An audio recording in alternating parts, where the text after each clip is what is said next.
Nous sommes maintenant à mi-parcours de ce webinaire. On va maintenant découvrir avec vous la gamme des ETF de BNP Paribas Easy, justement, qui va permettre à l'investisseur d'aller toucher ces domaines d'investissement assez différents. Alors, on a reconstruit la gamme. On existe déjà depuis longtemps, depuis une quinzaine d'années, mais on a reconstruit la gamme assez récemment et on a créé une gamme cœur de portefeuille et une gamme thématique.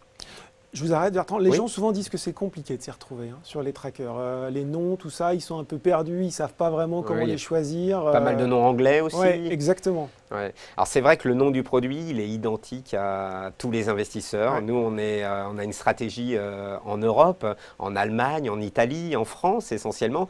Donc c'est vrai qu'on ne peut pas mettre un nom français qui ne serait pas compris des investisseurs allemands ou anglo-saxons ou italiens. Donc on est obligé d'avoir un tronc commun et c'est pour ça qu'on retrouve beaucoup de jargon anglais.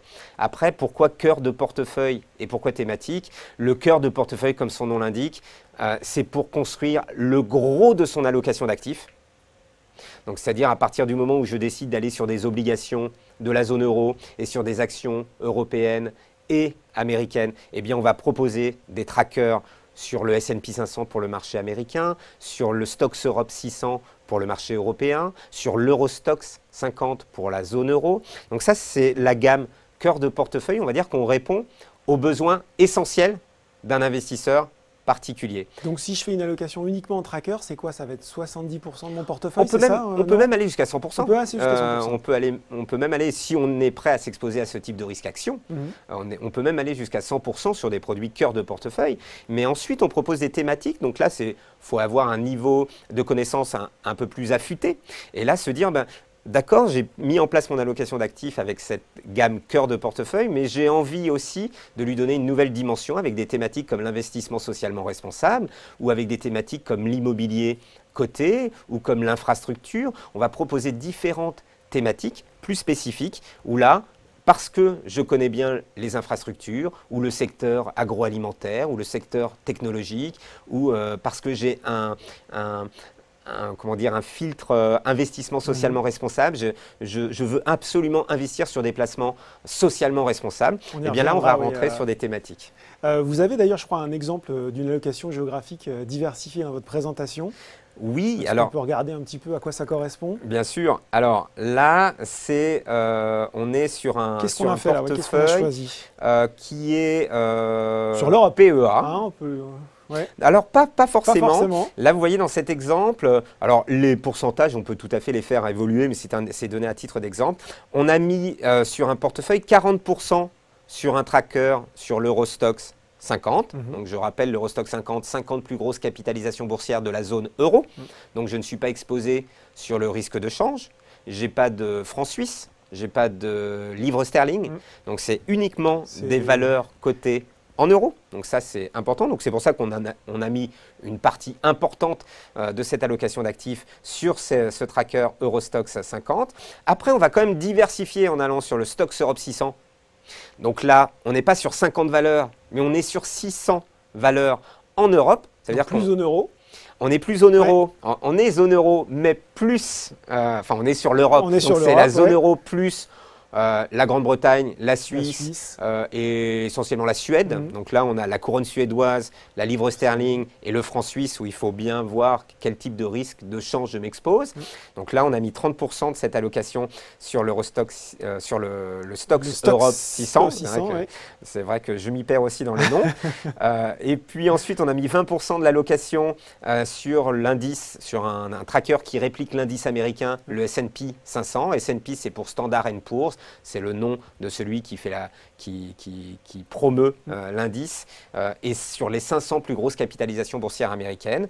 Donc là, voilà, 20% d'allocation. Et enfin, dans une poche plutôt opportuniste, exotique, on va dire, on a inséré un tracker sur les marchés émergents et avec le biais SRI, alors là pareil, Alors là, je comprends désolé, pas. SRI, Qu'est-ce que c'est, ça? c'est la traduction anglaise de ISR. D'accord. Alors ça ne parle pas forcément plus à toutes les personnes Investissement qui socialement responsable. Investissement socialement responsable. Alors ça veut dire quoi? Ça veut dire qu'on n'achète pas quoi? Les fabricants d'armes, de tabac, est-ce que c'est ça ou est-ce il que peut c'est y plus avoir compliqué? ce type d'exclusion.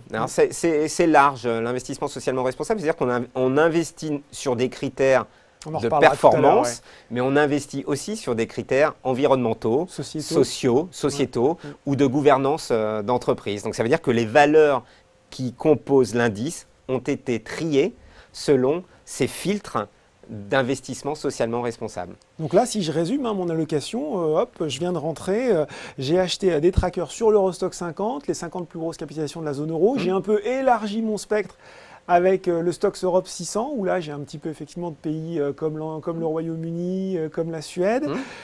Un petit peu de marché américain parce qu'il monte bien, on aura l'occasion de le voir, et une petite allocation, peut-être le côté peut-être plus dynamisme et plus risque aussi sur les marchés émergents, c'est ça?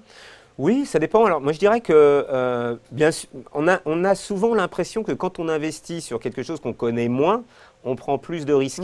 Ce n'est pas forcément le cas. L'indice CAC 40, que tout le monde connaît bien ici, oui. C'est un indice volatile. Ouais. Même si en ce moment, la volatilité, on aura l'occasion d'en reparler. Oui, on est sur des niveaux bas de volatilité, mais il se trouve qu'on prend plus de risques à investir uniquement sur le CAC qu'à investir sur la zone euro. On prend plus de risques à investir sur la zone euro qu'en investissant sur un indice mondial. Donc de toute manière, diversifier sur différentes zones géographiques contribue à la baisse globale du risque, d'une manière générale. Donc le maître mot, c'est diversifier. Diversifier de toute manière.